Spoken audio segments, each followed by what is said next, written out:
देखो तो ये पेशेंट अब्दुल अली इमरान जे कि जड़े 65 वर्षर ओल्ड मैन सी इराकरू इंडिया को आसछंती that all some ultimate Bhubaneswar आसी बर्तमान आम पाखे एडमिट होती ट्रिटमेंट पाई तो आंकु एक्चुअली तांको कंट्री रे कान बहिबा स्टार्ट है ता सहित मुंडरे हेडेक है तो इन दी मेन टाइम से माने तार स्कैन वगैरह करें तो स्कैनिंग रे जना पड़ा कि पेशेंटा सेंट्रल स्कल्वेस ऑस्टियोमाइलाइटिस गोटे डिजीज जो थी कि सफर करुच्ची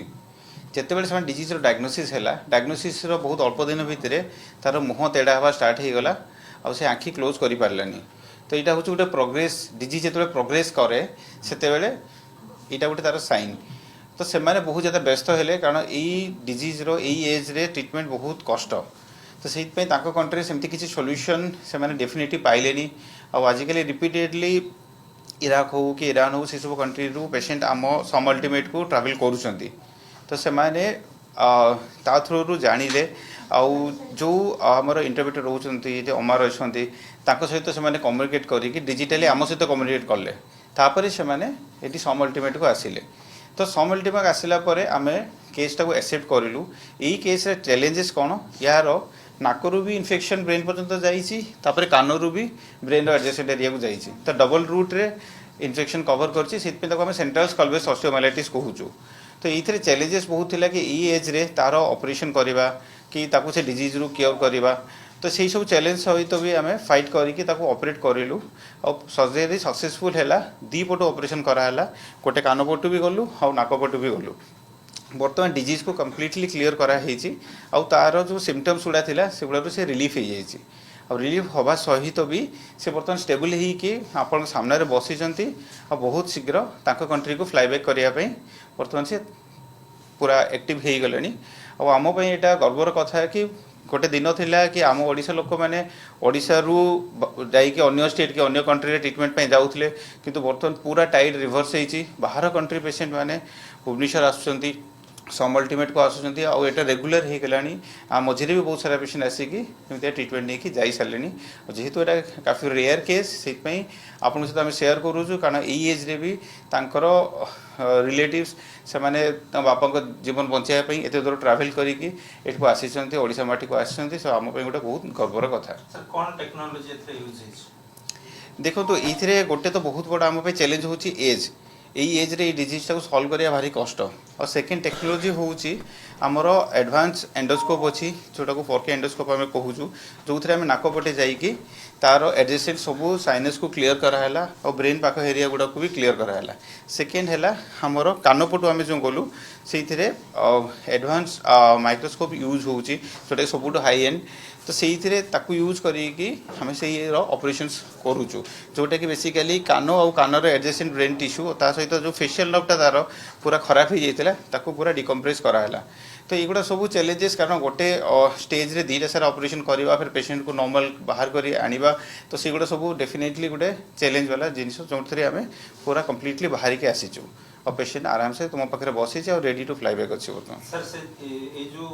डिजीज सर कौन कौन नष्ट करथांदा बेसी देखो तो ये डिजीजटा क्या हुए आगे मैं बुझेबी सेंट्रल स्कल्वेस ऑस्टियोमाइलाइटिस गोटे बीमारी जार इम्यूनिटी कमी जाए मानिकी चलते आप समस्त घर किए गोटे डायबिटीज पेशेंट अच्छी और डायबिटीज जो कंट्रोल बाहर को पड़ाए से बाहर बैक्टेरिया और फंगस से बॉडी को एट्राक्ट करती तो कौ भी अर्गान से नाक गोटे रूट कान गोटे रूट से एंट्री करेंगे तापर सी ता भीतर इन्फेक्शन स्टार्ट करके बोन को एफेक्ट करती तापर बोन रु बोन मेरो को जाती और बोन मेरो रु चारियाडे माड़ी जाए आमर जो पूरा बेस ऑफ स्कल रोचे तार बोन्स रे से इनफिल्ट्रेट कर जाए इनफिल्ट्रेट कला माने कौन कौन कर आमर जो कार्नियल नर्व्स गुड़ा अच्छी सब गुड़ा ब्रेन रु से हाड़ देके बाहर को आसुँच तो से रास्ता गुड़ा सी ब्लॉक कर दिए सी रास्ता गुड़ा कंप्रेस करदेव ताको डिस्ट्रॉय करदेव और तार वास्कुलारिटी खत्म करदेव ताहले कौन हम आमर मुह तेढ़ा हो से खाई पारिबनी से तार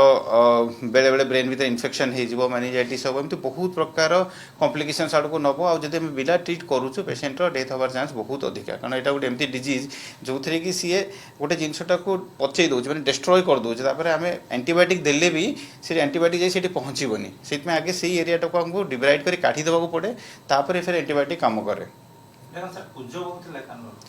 कानर पूज बाहर किंतु सी डायरेक्टली कानर जो भाडर बोन मेरो को एफेक्ट कर जाए तापर सी से थ्रू माइग्रेट कर चले कारण बोन मेरो भितर ब्लड रही से थ्रू से कैंसरस टिश्यू माइग्रेट करेंगे तो बोन टू बोन से ट्रांसमिट हो चलो तक आम लोकली मालिग्नेट से कहूँ माने से जगह जो अच्छे से एग्रेसिव हो जगह जहाँ थी डिस्ट्रॉय करदेव सर केते जणिया टीम केते समय ऑपरेशन केते चैलेंजिंग दिला ऑपरेशन देखो तो आम सहित आमर पूरा टीम अच्छा आईसीयू एनेस्थेसिया डॉक्टर समस्त पूरा गोटे टीम ए एक्टिवली पार्टिसिपेट कर कारण जेहेतु इंटरनेशनल पेशेंट आम बहुत बड़ा गोटे चैलेंज भी एक्सेप्ट करवा नॉर्मल कर बाहर करवा आउ मेन थिला ऑपरेशन रो आवर पाखापाखि 2.5 आवर हमको लगी 2.5 घंटा आउ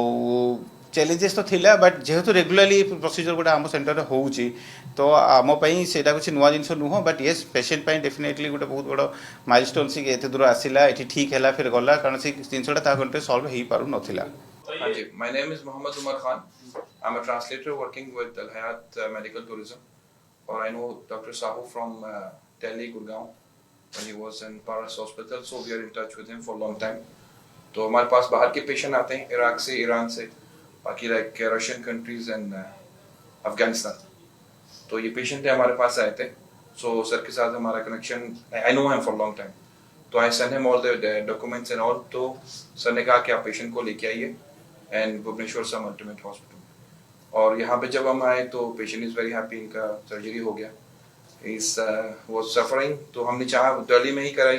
but he was willing to do under doctor आरसाओ. तो बिकॉज ऑलरेडी केस हो चुका था